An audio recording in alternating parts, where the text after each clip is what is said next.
C'est sûr que les premières années, on était à l'école. On le faisait en parallèle de nos études. Évidemment, le tempo était pas le même. On a aussi réalisé qu'on n'avait pas d'expérience. Donc, on était passé d'un boss boy d'un restaurant à un président d'une entreprise de tech. C'était un méga jump. Puis, on voulait pas se planter. ThirdBridge se différencie vraiment par la qualité de l'expérience utilisateur. Donc, on a compris rapidement que c'est le point qui fait la différence si un produit est adopté ou pas. Si nos logiciels sont pas intuitifs, ils seront pas utilisés. S'ils sont pas utilisés, les objectifs de nos clients vont pas se réaliser, ils seront pas atteints. Nous, on avait toujours une vision d'avoir un projet qui allait perdurer dans le temps, qui allait être périn. Puis sans expérience, il fallait faire attention. On avait un joueur qui pouvait nous élever. On était un peu dans leur ombre. Ça a été quelque chose aussi qu'on a réalisé. Travailler avec un partenaire qui est aussi gros que ça, souvent, il nous écrasait un peu. Par contre, il nous emmenait des revenus, puis il nous permettait de bâtir de l'expérience à travailler avec des gros projets d'envergure. Quels ont été les résultats de vos initiatives marketing? Ultimement, on essaie des trucs. Donc, on n'a pas une énorme équipe, on n'avait pas un énorme budget. Là, le budget augmente puisqu'on se rend compte que ça crée de l'impact, mais ça a été justement des belles campagnes marketing, essayer des trucs que nos compétiteurs faisaient pas. Comment vous êtes venu à l'idée de se dire c'est un podcast qu'on a besoin? Le podcast, un de tes balados, ça prend 100 épisodes avant que tu vois des retombées. Donc, on en a encore là aujourd'hui. On essaie des choses. On veut montrer nos propres couleurs via le podcast. On est qui? Qu'est-ce qu'on fait? Mais ultimement, c'est une game de notoriété pour nous. Puis, ça va se faire sur le long terme.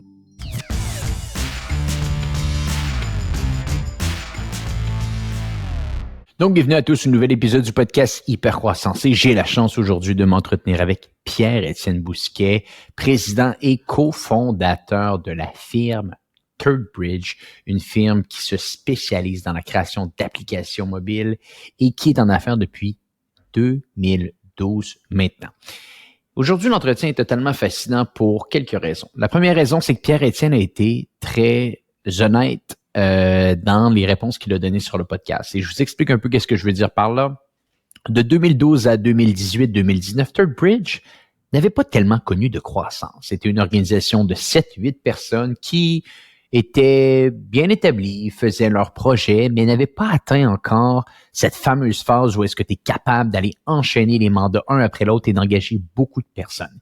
Et là, tranquillement, avec l'arrivée de la pandémie, les transformations numériques qui se sont faites dans les grandes entreprises au Québec, ThirdBridge a pris son envol. Et ce que j'ai adoré avec Pierre-Étienne, c'est qu'il a été très franc en disant, nous, on l'a pas connu la croissance. Ça l'a pris 8 ans avant qu'on la connaisse. Et ça, je trouve ça donc intéressant pour les gens qui nous écoutent aujourd'hui, qui se disent, moi, j'ai pas encore connu la croissance forte avec mon organisation. Pourquoi? Eh bien, pour plusieurs raisons. Des fois, on le voit, ça peut prendre 6, 7, 8 ans pour des entreprises. Des fois, ça peut être plus rapide, mais on ne doit pas baisser les bras. Si on fait les bonnes choses jour après jour, ultimement, on va être capable de trouver la bonne approche et de passer dans une accélération. Également, Pierre-Étienne nous parle de l'incroyable culture qui réside chez ThirdBridge. Ils ont des taux de rétention qui frôlent les 100% avec leurs employés dans un environnement donc compétitif, soyons honnêtes. Le volet TI au Québec est un environnement où est-ce qu'il n'y a pas vraiment de création d'emplois, mais davantage des emplois qui sont volés d'une entreprise à l'autre. Et ThirdBridge est capable de tirer son épingle du jeu. Et Pierre-Étienne nous parle de ce qui les distingue au niveau culture à l'intérieur du podcast. Il nous parle également de qu'est-ce qu'on a besoin de faire si on veut travailler avec des énormes comptes. ThirdBridge travaille avec les Couche-Tard, les Duproprio de ce monde. Donc, encore une fois, des bons trucs, des bonnes astuces qui vont être données par Pierre-Étienne. Également, je vous rappelle que le 24 mai prochain aura lieu le premier événement du podcast Hypercroissance, l'événement qui va se nommer Panel d'Hypercroissance. Et on a fait l'annonce très récemment sur le podcast que le premier panel sera composé de Simon Deben de Workleap, Vincent Kelly de Sanivac et Vincent Gotchard de Logian. Les trois vont nous parler et vont débattre ensemble de croissance par acquisition. Les deux autres panels seront connus sous peu. On vous le dit, on a été capable de vendre tous les billets en l'espace de 72 heures, mais au vu de la demande qui était grandissante, on a décidé de prendre une plus grande salle. Et au moment où on se parle, 30 avril 2024, que vous allez écouter ce podcast si vous l'écoutez le lundi, je crois bien, ou plutôt le 29 avril, bref, vers la fin du mois d'avril, il va rester moins que 50 billets parce que j'enregistre cette introduction le 23 avril 2024 et il ne reste que 50 billets. Donc, faites vite. On ne pourra pas prendre une plus grande salle à quelques semaines de l'événement. Donc, ça, ce sera les derniers billets disponibles. Également, cet événement ne pourrait pas avoir lieu sans l'aide de nos incroyables partenaires et j'ai nommé le premier d'entre eux, Hello Darwin. Hello Darwin qui est une plateforme de mise en relation qui vous permet de trouver votre prochain partenaire marketing. Donc, moi-même, chez J7, chez Pure Commerce, avec mes différentes entreprises, j'ai utilisé Hello Darwin tellement souvent dans le passé. Je cherchais quelqu'un qui pouvait faire des vidéos pour nous. J'allais sur Hello Darwin. Je cherchais quelqu'un qui pouvait gérer des campagnes Google Ads. J'allais sur Hello Darwin. Essentiellement, Hello Darwin me mettait continuellement en relation avec des experts dans le domaine du marketing et peut faire la même chose pour vous. C'est 100% gratuit. Vous remplissez un formulaire sur leur site Internet et en l'espace de quelques heures seulement, l'équipe de Hello Darwin va mettre en contact des agences de marketing avec votre projet et vous allez recevoir des messages de ces agences qui vont vous présenter leurs différents services. Également, Hello Darwin offre une nouvelle ligne de service en 2024 où ils vont aider des organisations comme la vôtre à faire toutes les démarches possibles pour avoir accès aux subventions offertes par le gouvernement. Donc, faites vite, allez sur hellodarwin.com pour en savoir un peu plus. Le deuxième partenaire, c'est le groupe Plante. Le groupe Plante, c'est facile pour moi d'en parler parce que c'est une entreprise dirigée par Simon Plante. Simon Plante, c'est lui qui gère mon argent depuis plusieurs années maintenant et je vous recommande ses services. C'est un pro du domaine boursier, la gestion de patrimoine. Il connaît ça depuis des dizaines d'années maintenant et il a des résultats assez exceptionnels avec ses clients. Il gère plus d'1 milliard d'actifs, 1 milliard d'actifs sous gestion. Vous imaginez un peu. Donc, si vous avez besoin de quelqu'un qui peut regarder vos finances, vous donner un deuxième avis et vous aider à avoir des meilleurs retours à la bourse, allez parler avec Simon Plante. Il va faire une analyse gratuite de votre portfolio. Il va pouvoir vous donner des bonnes recommandations pour la suite. Et le dernier partenaire de l'événement, c'est Acombago. Acombago, c'est le plus ancien logiciel de comptabilité au Québec. Imaginez, plus de 40 000 PME ont utilisé leur service depuis le départ. Acombago, c'est une organisation que je connais également, que je recommande. Donc, si pour votre entreprise, parce que eux, ils se spécialisent clairement pour les petites et moyennes entreprises, donc de 1 à 50 employés. Si pour votre entreprise, vous avez besoin d'un logiciel de comptabilité, allez voir Acombago, le lien dans les notes de l'épisode. Vous allez pouvoir aider une entreprise québécoise et vous allez avoir un service totalement hors du commun comparativement aux autres joueurs américains qui n'offrent pas tellement de services à leurs clients. Également, n'oubliez pas de vous abonner sur YouTube, Spotify ou Apple Podcasts. Ça nous donne un petit coup de main. Et sur ce, je vous souhaite un excellent épisode pour l'histoire de Third Bridge. Pierre-Étienne Bousquet, tu es le président et cofondateur de l'entreprise Third Bridge, une firme de Montréal spécialisée dans le développement d'applications mobiles et de solutions logicielles sur mesure. Votre entreprise travaille avec les plus grands fleurons québécois comme Couche-Tard, Duproprio et a vécu une croissance importante dans les dernières années, l'ayant amené à plus de 60 joueurs dans l'organisation. Pierre-Étienne, merci beaucoup d'être sur le podcast Hypercroissance aujourd'hui. Merci Antoine. Et Pierre-Étienne, avant de retracer le beau parcours de Third Bridge, est-ce que ce serait possible pour toi d'expliquer à notre audience ce qui vous différencie des joueurs dans votre milieu, ce qui fait de vous quelqu'un de différent? Oui, absolument. Nous, au-delà de la qualité puis des pratiques d'ingénierie, pour nous, c'est la base quand tu as une entreprise dans le développement logiciel. Third Bridge se différencie vraiment par la qualité de l'expérience utilisateur. Donc, on a compris rapidement que c'est le point qui fait la différence si un produit est adopté ou pas. Si nos logiciels ne sont pas intuitifs, ben, ils ne seront pas utilisés. Puis, s'ils ne sont pas utilisés, ben, les objectifs de nos clients ne vont pas se réaliser, ils ne seront pas atteints. Fait que ça, c'est un élément qui est assez clé pour nous, qu'on a compris assez tôt dans notre histoire. On a aussi l'accessibilité et l'engagement de notre équipe. Ça crée des relations qui perdurent dans le temps. Nos clients viennent nous voir parce qu'ils veulent avoir des relations avec des gens dans notre équipe. Puis ça, c'est énorme. Puis finalement, ben, Third Bridge, c'est un guichet unique.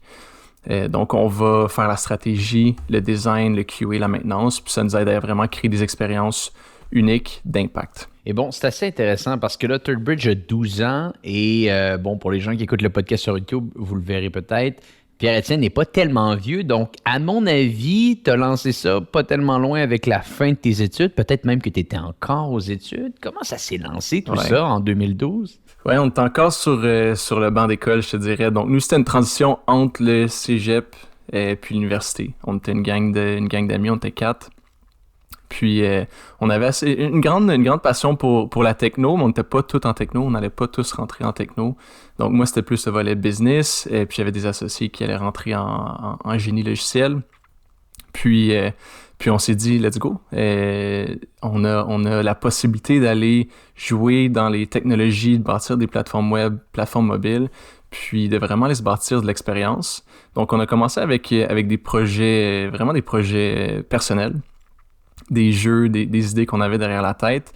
Mais où est-ce qu'on a vu un filon intéressant, c'était avec le mobile. Donc, c'était l'arrivée du iPhone 4. Je sais pas si tu te souviens, Antoine, mais c'était dans ces années-là, là, c'était iPhone 4, iPhone 5 peut-être. Puis on avait les App Store qui étaient en pleine expansion. Donc, tout le monde voulait une application pour peu importe. Tu avais un commerce, tu avais un site web, il te fallait l'application mobile. Puis nous, on a commencé à gratter un peu sur cette opportunité-là. Puis ouais, donc on a commencé dans ces années-là à juste bâtir des plateformes, puis on a commencé même à cogner à des portes de premiers clients qui étaient très locales. Donc nous, on travaillait dans notre job étudiante à ce moment-là, c'était des restaurants, on travaillait en restauration, puis on a bâti l'application mobile pour le restaurant où est-ce qu'on travaillait. Donc on le faisait de notre côté juste pour le fun, puis quand le propriétaire était venu à notre restaurant, on lui a montré qu'est-ce qu'on avait bâti pour lui, puis de là est née notre première vente chez Third Bridge. Fait que c'était vraiment, on était en transition, cégep université, on voulait avoir un projet qui était à nous, un projet qui allait nous stimuler. Puis au lieu de travailler au McDo, on travaillait chez Third Bridge sur nos propres projets. Fait que c'était vraiment le fun, c'était une belle période. Et par la suite, comment qu'on les trouve, les autres clients? Parce que je suis convaincu qu'il y a des gens qui nous écoutent aujourd'hui. Il y en a qui sont plus avancés, il y en a qui sont au début de leur entreprise. Et dans le domaine B2B, c'est toujours bon de revenir à la base puis de savoir comment qu'on va les chercher, ces clients-là. Donc, vous, de votre côté, là, les premiers clients, au-delà de cette expérience-là, comment vous êtes allés les chercher? Fait qu'au début, c'était vraiment des mom-and-pop shops. Donc, il n'y avait rien de, je dirais, très intéressant pour avoir une business qui allait tomber en croissance à un certain point. Donc, on a rapidement réalisé que c'était pas le chemin à prendre. Fait qu'on s'est retourné vers une stratégie qui était de se coller à des agences marketing. Donc, nous, on était des petits joueurs. On demandait pas nécessairement cher non plus. Fait qu'on était une aubaine pour ces joueurs qui étaient dominants dans l'industrie. Donc, les agences marketing établies à Montréal, on a cogné à toutes les portes. Puis, ultimement, pour nous, c'était de pouvoir développer des relations. Encore le concept de développer des relations long terme. On était comme, avec ces quelques clients marketing, on va être capable de vraiment d'avoir de l'eau au moulin sur plusieurs années, puis aller chercher un beau volume de projets. Puis ça a été notre stratégie, vraiment. Donc on s'est collé à des plus grands qui nous ont ramené des projets d'importance. Fait que des fois, on se pinçait, on travaillait sur des projets qui n'avaient pas de bon sens, qu'on était 4 dans le sous-sol en train de réaliser des projets d'envergure comme ça. On s'est pété la face une couple de fois aussi, mais reste que on était bien positionné, bien encadré. Fait qu'on avait un joueur qui pouvait nous élever. On était un peu dans leur ombre. Fait que ça a été quelque chose aussi qu'on a réalisé. Fait que travailler avec un partenaire qui est aussi gros que ça, souvent, il nous écrasait un peu. Par contre, il nous emmenait des revenus, puis il nous permettait de bâtir de l'expérience à travailler avec des gros projets d'envergure. Fait que ça a été comme ça qu'on a parti vraiment à se coller à ces joueurs-là, pour éventuellement, on pourra en parler un peu plus tard, mais éventuellement transitionner vers des relations directes avec ces grands joueurs-là. Ouais. Puis ce qui est intéressant, c'est que tu me l'as dit très humblement dans un premier appel qu'on a eu ensemble, Pierre-Étienne, que vous, la croissance au début, ça vous a pas connu. Ça vous a pris plusieurs années avant de vraiment faire grandir la boîte. Oui, vous aviez quelques clients, oui, vous aviez quelques collègues, mais l'organisation a vraiment été capable d'accélérer depuis 3-4 ans maintenant. Je serais vraiment curieux si tu pouvais nous expliquer un petit peu cette première phase de l'entreprise de 2012 à 2019-2020. Qu'est-ce qui, selon toi, vous bloquait à aller chercher cette croissance-là? Je serais curieux de t'entendre ici. Écoute, il y a plusieurs facteurs. C'est sûr que les premières années, on était à l'école. Fait qu'on faisait en parallèle de nos études. Fait évidemment, le tempo était pas le même. Par contre, on a aussi réalisé qu'on n'avait pas d'expérience. Donc, on était passé d'un boss boy d'un restaurant à un président d'une entreprise de tech. C'était un méga jump. Puis, on voulait pas se planter. Nous, on avait toujours une vision d'avoir un projet qui allait perdurer dans le temps, qui allait être périn. Puis, sans expérience, il fallait faire attention. On voyait des gens autour de nous qui allaient très vite, qui n'avaient pas nécessairement de stratégie, qui n'avaient pas nécessairement non plus un core. Puis le core, pour nous, était hyper important. Donc, autant pour la culture, on a réalisé que la culture est importante. C'est pas quelque chose qui se bâtit du jour au lendemain. On a pris le temps de la bâtir, cette culture-là. Donc, on pesait sur les freins. Là. Tout ça pour dire qu'on était un peu sur les freins parce qu'on s'est dit, si on accélère trop rapidement, on va se planter. Puis ça, c'était la chose qu'on voulait absolument pas faire. C'est la promesse qu'on a donnée à notre gang qui nous a fait confiance très tôt dans l'aventure. On va pas se planter, on va prendre notre temps, puis ça va marcher, notre projet. Puis avec ça en tête, on prenait des meilleures décisions de développement des affaires. Donc, on aurait pu prendre 150 sites web à 15-20 000 $, puis on les aurait fait, ces projets-là, puis on aurait été chercher un gros volume, puis on aurait été chercher une croissance accélérée. On les avait, ces opportunités-là. Par contre, c'est pas... On le comprenait que ça allait être éphémère. On savait que si tu vas chercher un projet à 20 000 $ qui est un one-time, ben après ça, c'est essoufflant parce qu'il faut que tu ailles le remplacer parce que là, tu as embauché pour aller chercher cette croissance-là. Donc, on le voyait du coin de l'œil, quelques compétiteurs que eux sautaient sur toutes ces opportunités-là. Puis, après 9 mois, 12 mois, s'essoufflaient, puis frappaient le mur. Donc, nous, on était comme, tu sais quoi, on va être plus stratégique, puis on va prendre un step back, on va bâtir notre noyau d'entreprise qui va nous permettre d'être la fondation pour prendre l'expansion un jour. Donc, ça nous a pris un certain temps. Puis un volet qui était by design, évidemment, on n'a pas eu toutes les opportunités qu'on aurait voulu. Peut-être qu'on l'aurait fait peut-être 1 an ou 2 avant qu'on a fait notre vraie croissance. Par contre, ça a été positif, puis je pense que je regrette pas du tout notre croissance qui était plus au ralenti au début, mettre la fondation pour pouvoir nous permettre d'accélérer en bonne et due forme, ultimement. Tu l'as dit au départ, vous aviez des mom-and-pop shops, donc des plus petits clients. Aujourd'hui, on le dit, il y a des Duproprio, il y a des Couche-Tard qui travaillent avec vous, donc des clients d'envergure qui ont été capables vraiment de marquer le Québec et qui continuent de marquer le Québec d'ailleurs. Avant qu'on parle d'accélération et de croissance, qu'est-ce que, selon toi, les gens qui nous écoutent aujourd'hui, qui aimeraient faire un petit peu ce shift-là? C'est-à-dire, on travaille avec des petites, des moyennes entreprises, on est dans le volet B2B et tranquillement, on veut travailler avec des marques de renom, des organisations qui ont beaucoup plus de budget. Quel est le shift de mindset? Quel est le shift d'approche également qu'on doit mettre en place pour, au final, être capable d'aller les chercher, ces gros clients? Oui, les gros clients, ce qu'on se rend compte, c'est si tu fais pas la job, ils changent. Donc, ils n'ont pas de misère non plus à tirer la plug puis dire on change de fournisseur. Dans notre cas, avec les grands clients, on livrait coup sur coup. Puis encore une fois, je retourne un peu à notre historique. On était sous les agences marketing. Donc, les agences marketing ne voulaient pas que nous, on lève la main puis qu'on aille chercher de la business directement. C'était bien moins payant pour eux. Donc, ils voulaient nous garder derrière eux. Par contre, la chose qui était dans notre contrôle, c'est de livrer coup sur coup de la qualité, de l'expérience utilisateur qui était unique, apporter de l'intelligence d'affaires, créer de l'impact pour eux. Puis à un certain point, ils se sont dit, attends une minute, c'est qui les personnes qui sont derrière ces projets-là? On le sait là, que c'est pas l'agence marketing là, qui a toute cette expertise-là. On le sait qu'il y a quelqu'un derrière ça. On veut lui parler. Puis c'est à ce moment-là qu'on a pu commencer à tirer notre épingle du jeu. Donc, on a été patient. Puis nous, c'était la tête baissée, on livre, on fait de la qualité, on focus sur qu'est-ce qu'on sait qui va créer de l'impact pour nos clients. Ça a été long. Quand tu rentres chez un Couche-Tard, mais tu commences avec un mandat de déboguer une app mobile. C'est pas le fun. Là. C'est les pires projets que tu peux avoir dans l'industrie. Débogue-moi ça, s'il te plaît. On l'a pris, puis on l'a fait, puis on l'a livré, puis après ça, rajoute un feature, puis rajoute 2 features, puis au final, on est capable d'être positionné comme un partenaire principal, global pour ces entreprises-là, pour ces marques-là, qui s'appuient sur nous pour leur croissance stratégique. Donc ça, c'est vraiment, là, ça a été une approche de longue haleine, mais qui a payé.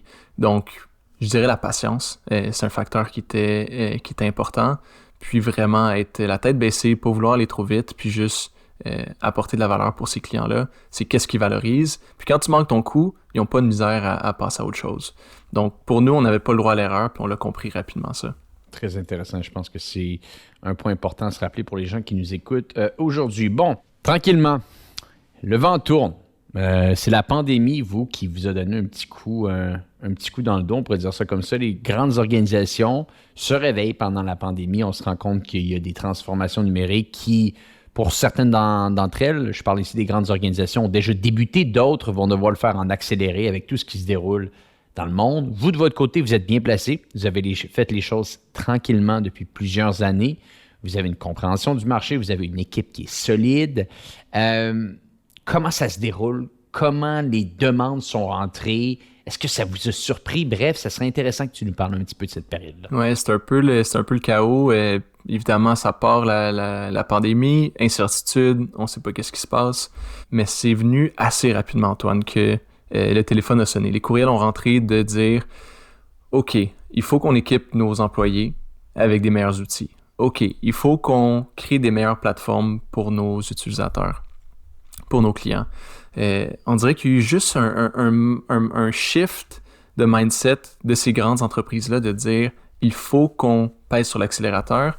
Puis nous, ultimement, c'était un peu la parfaite tempête parce qu'on était bien situés. On avait les petits projets, si tu veux, de maintenance, puis des petits projets d'évolution pour ces grandes entreprises-là. Par contre, quand on est rentré, quand est venue la pandémie, ben là, c'est OK, on a telle idée, on a tel projet, les budgets se sont débloqués. Puis c'est là que c'est devenu un peu fou. Ils sont venus nous voir, puis c'était tout le temps intéressant parce que ils savaient qu'on n'était pas gros. À ce moment-là, on était peut-être 8-9 personnes dans l'entreprise, mais ils voulaient vraiment qu'on évolue avec eux. Donc, ils étaient comme, OK, combien de temps que tu as besoin pour bâtir l'équipe? Combien de temps que tu as besoin pour être capable de commencer à travailler sur mon projet? Puis pour nous, c'était tellement intimidant de se dire, OK, là c'est une vraie opportunité de croissance. Faut pas qu'on manque notre coup. Puis c'était le focus absolu sur trouver le meilleur talent possible. Puis à ce moment-là, faut pas oublier non plus que le talent, on se l'arrachait. Donc c'était excessivement difficile de trouver du bon talent. Puis je pense qu'on a fait vraiment une bonne job à ce niveau-là. Puis on pourra en parler un peu plus tard, mais vraiment, c'était les courriels, les projets, les budgets qui se sont débloqués. Puis nous qui étions assez patients pour bien se positionner, puis on était là pour répondre à l'appel. Puis on avait tellement des bonnes relations avec les clients qu'il fallait pas leur mentir non plus à dire « Ah ben nous on a l'équipe de 50 personnes, 60 personnes. » On n'était pas encore là. Par contre, ils voulaient avoir une croissance avec nous, puis ils étaient comme fiers de le faire avec nous, de nous donner une chance parce qu'on les avait pas déçus, on les avait pas laissés tomber auparavant. Puis je pense que ça a été vraiment ça qui a fait notre succès. Mais c'était assez fou. C'était une belle période pour nous. Et quand tu dis que vous ne les aviez pas laissés tomber auparavant, est-ce que tu dirais que c'était davantage des gens avec qui vous aviez fait des petits mandats qui sont revenus vous voir pour avoir des plus gros mandats ou c'était vraiment un nouveau spectre de clients qui venait cogner à la porte? Oui, donc c'est quand tu travailles avec des plus grandes entreprises, ce qui arrive, c'est que tu vas avoir des petits mandats avec des gestionnaires de compte ou de division. C'était plus des managers.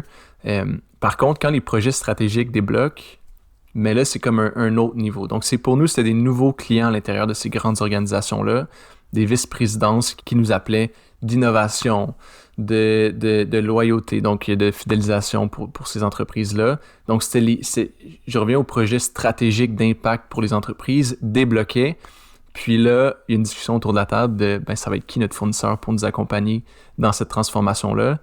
Puis notre nom était là.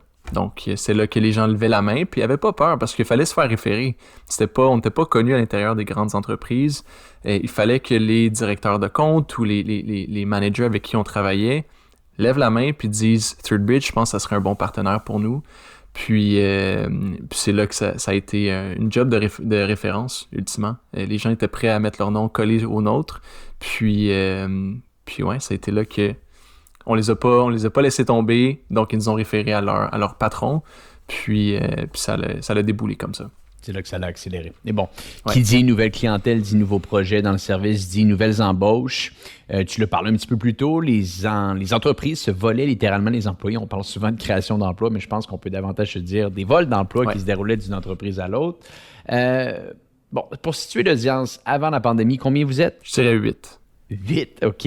Combien de temps que ça a pris avant d'atteindre 30, 40 employés? À quelle vitesse tout ça s'est fait? Ça s'est fait, je dirais, sur 2 ans. On a à peu près atteint... On était probablement à une vingtaine d'embauches par année. Là, à ce moment-là, ça allait assez vite. Puis, on était 8. Donc, on n'avait jamais connu. On était 8 en à peu près 8 ans pour ensuite... en faire 8 en 4 mois, là, c'était assez particulier.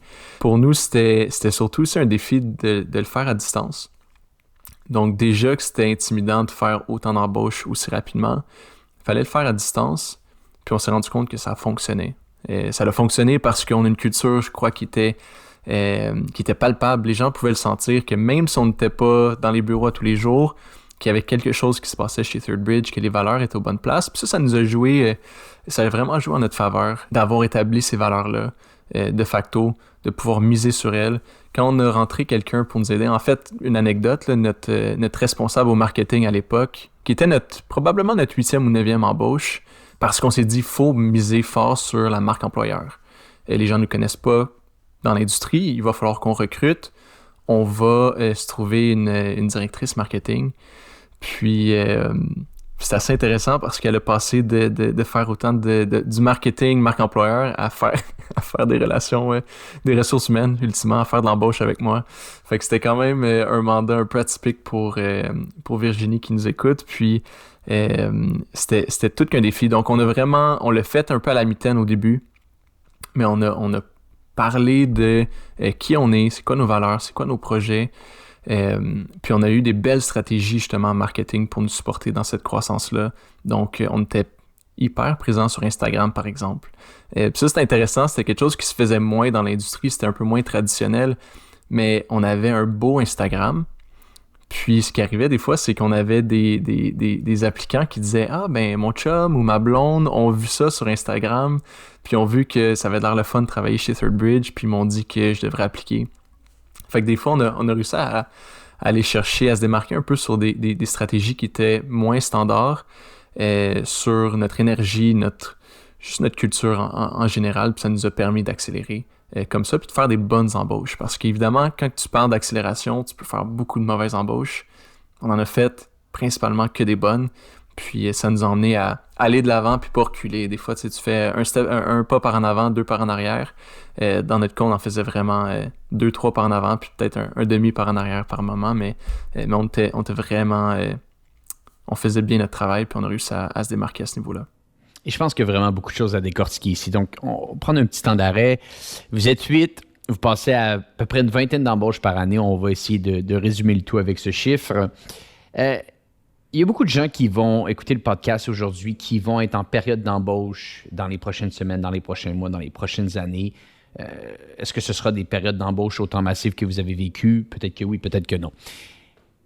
Tu m'as mentionné dans un entretien, dans un appel qu'on a eu ensemble il y a quelques semaines, que votre taux de rétention d'employés frôle le 100%. Je pense que vous perdez quasiment aucun employé. Donc, clairement, c'est quelque chose que vous excellez. C'est un petit peu peut-être même votre zone de génie ici.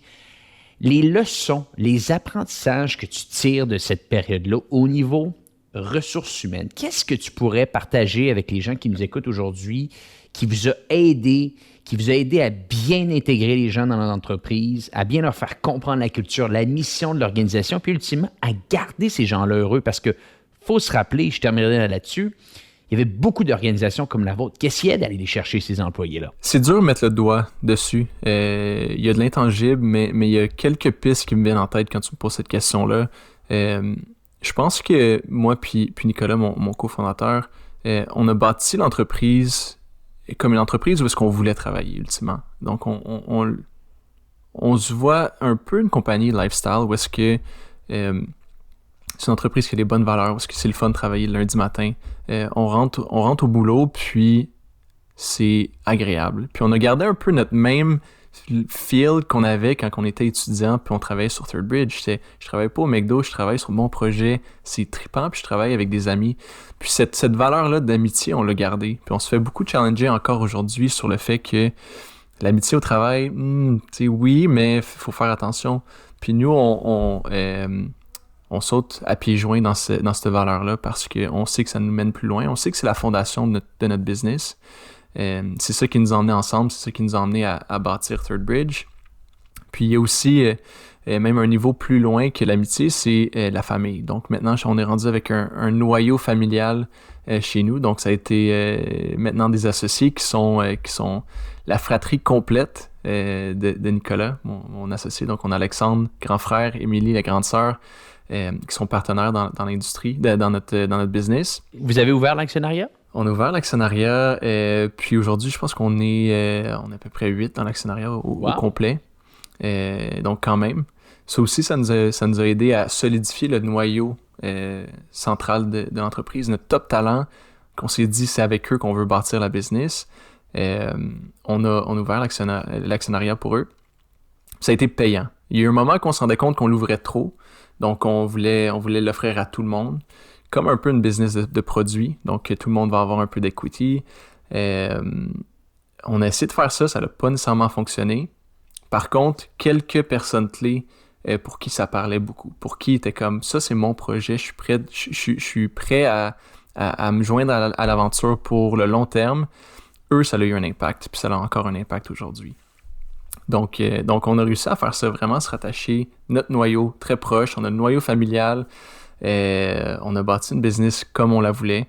Puis, je pense que ça se ressent parce que quand on a eu l'accélération, on n'avait pas un bout de papier qui disait c'était quoi notre vision, notre mission, nos valeurs.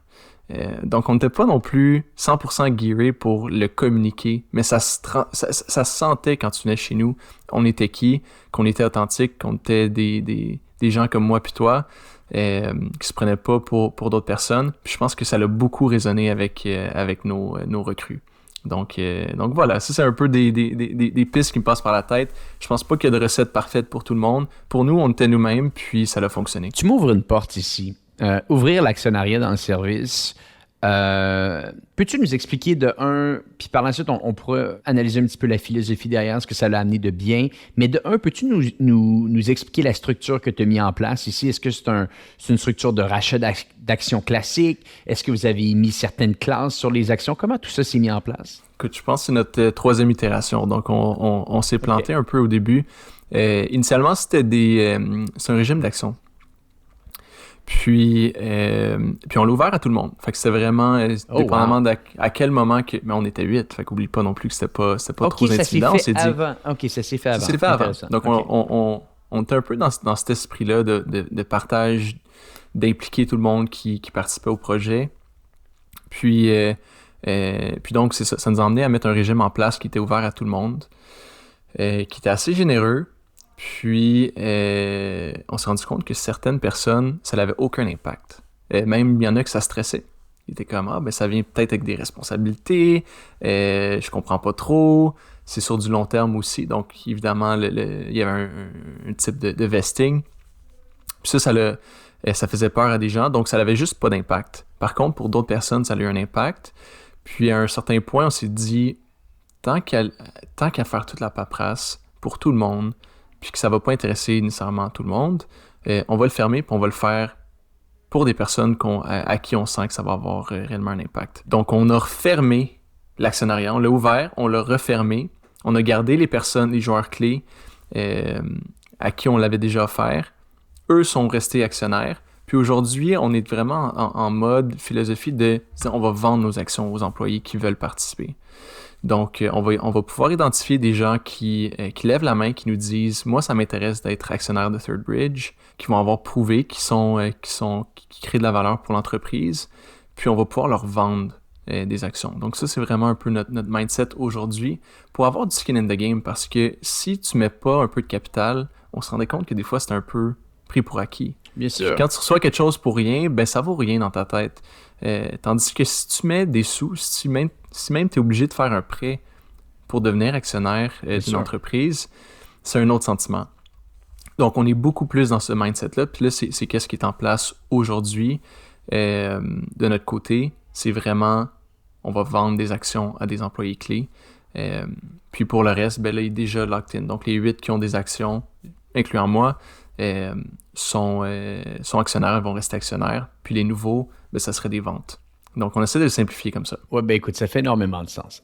Il y a 2 points qui me viennent en tête ici. De un, est-ce que vous avez, et pardonnez-moi l'anglicisme ici, capé le maximum de pourcentage que vous êtes prêt à offrir? Question 1 et question 2, je serais curieux de savoir l'impact que ça a eu quasiment 5 ans plus tard, parce que si vous l'avez lancé quand vous étiez 8, ça devait être aux alentours de 2019.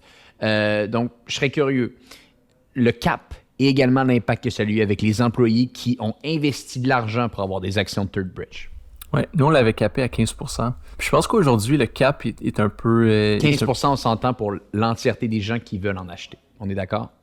On est d'accord, exact. Ouais. C'est en plein ça. Quoique aujourd'hui, on est un peu ouvert à se dire que peut-être dans le futur, on va pouvoir faire un exit avec nos employés. Donc peut-être que ça va être de continuer à l'ouvrir. Puis nous, les actionnaires principaux, c'est de risquer jusqu'à un certain point, puis faire un exit progressif. Donc, faire une genre de transition avec nos employés. Donc, on n'a pas une vision de faire un exit dans 3-4 ans à un géant de l'industrie. C'est pas ça notre vision du tout de la business. On va avoir une compagnie qui va durer dans le temps et où est-ce qu'on va pouvoir avoir une équipe qui va peut-être reprendre la business. Puis ça, cette vision-là nous intéresse un peu à la LG2. On aime beaucoup leur modèle. Je dis pas que c'est facile à faire, je dis pas que c'est parfait. Par contre, de garder le ownership québécois, Ici, avec des gens qui ont été impliqués dans la business depuis le début, ça me parle énormément. Donc, il y a peut-être une ouverture de justement, pas juste parler du 15, mais peut-être vendre plus, puis tranquillement faire une transition de propriété à l'équipe d'employés. Donc, il y a cet aspect-là. On continue un petit peu avec l'évolution qui se déroule de Third Bridge. Tu nous as parlé du volet RH, tu nous as parlé un petit peu du volet de croissance. Bon, moi, j'aimerais que tu nous parles un petit peu du côté plus complexe d'avoir des très, très gros comptes. C'est-à-dire que d'un côté, ça peut être totalement fantastique parce qu'on a des gros mandats, on est fiers de dire qu'on s'associe avec ces clients-là, mais comme tu le dis, ils sont exigeants et ils ont raison de l'être, ces clients, d'être exigeants. Et quand on a des très, très gros, ben, ces gros clients-là peuvent représenter une très bonne partie de ton chiffre d'affaires. Donc, d'un autre côté, ton entreprise peut, par extension, être davantage fragilisée.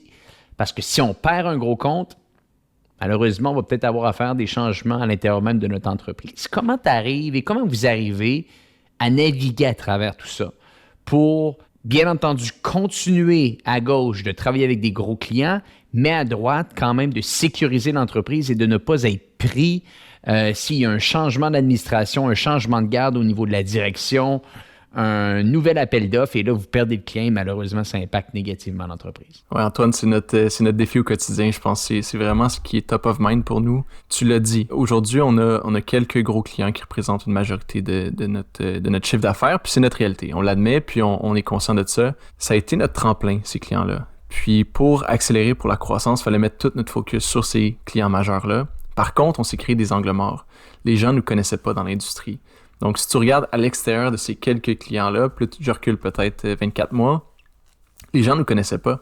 Donc, on pouvait faire des appels d'offres, on n'était jamais invités, personne ne nous parlait, personne ne nous connaissait.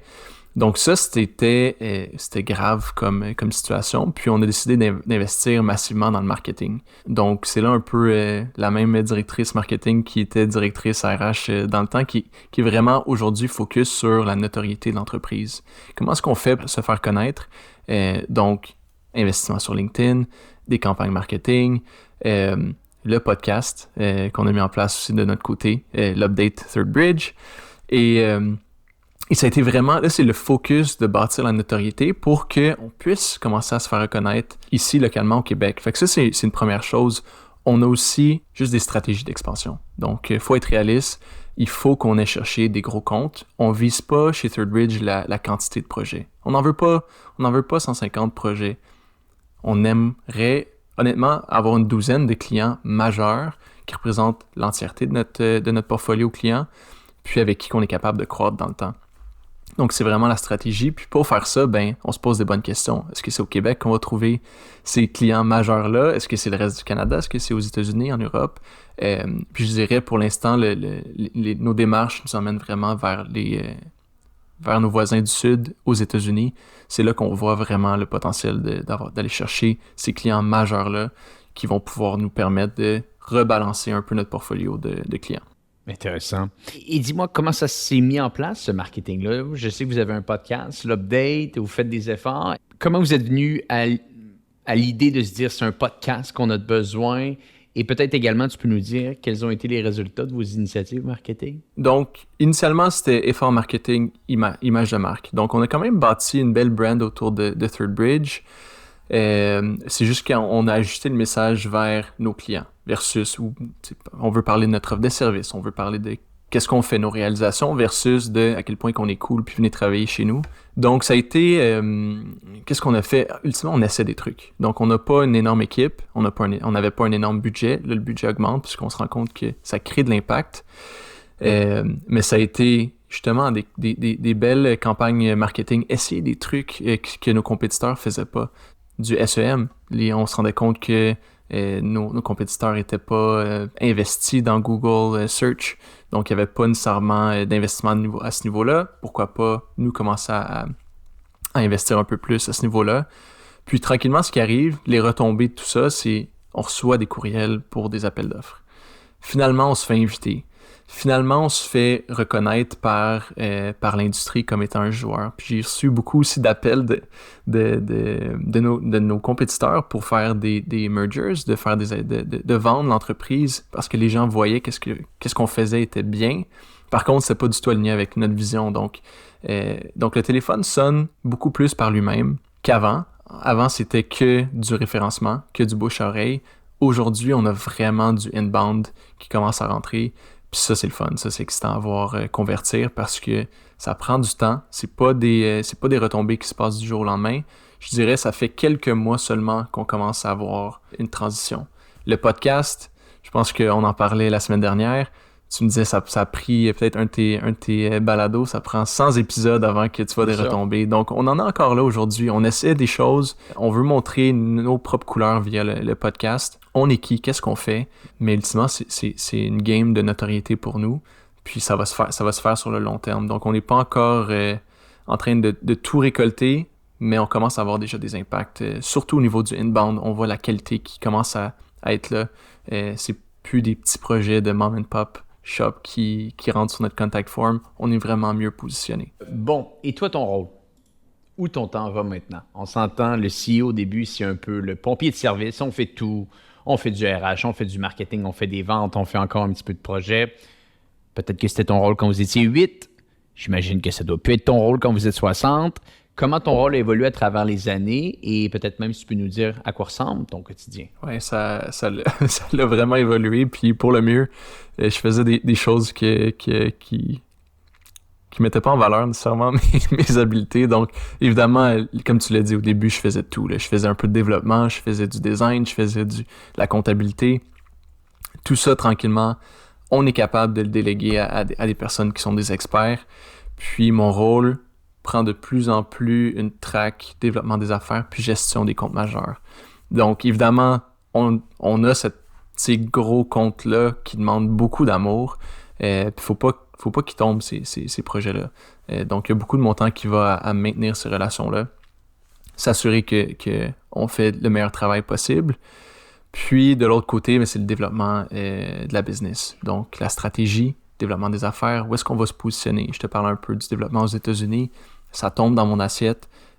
C'est moi qui dois être sur le terrain, qui dois aller serrer les mains pour nous faire connaître.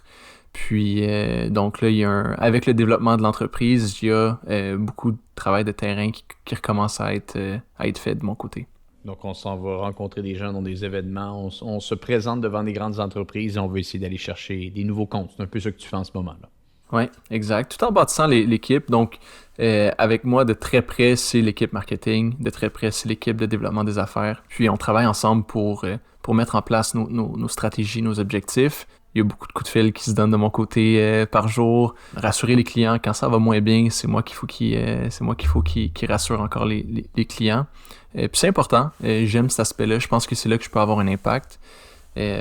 Puis ouais, justement, les nouveaux marchés, mais faut être là. Tu peux pas envoyer personne d'autre. Faut que ça soit c'est toi le visage de l'entreprise. C'est toi qu'il faut qu'il aille rencontrer les gens. Donc, ça, c'est un peu mon quotidien ces temps-ci. Et à quoi ressemble le futur de Third Bridge pour les 12, 24, 36 prochains mois? Ouais, c'est vraiment excitant. Qu'est-ce qui s'en vient, là, peut-être grossièrement, là, disons court terme, les 12 prochains mois, l'ouverture d'une filiale aux États-Unis. C'est vraiment dans la mire. Donc, aller chercher nos premiers projets américains, ça, c'est l'objectif, nos premières embauches à l'international. Donc, autant aux États-Unis que peut-être ailleurs dans le monde. On va voir un peu comment que les choses se placent. Mais ça va être peut-être un premier pas vers cette direction-là. Puis, sur le moyen terme, peut-être 24-36, on parle de doubler notre entreprise.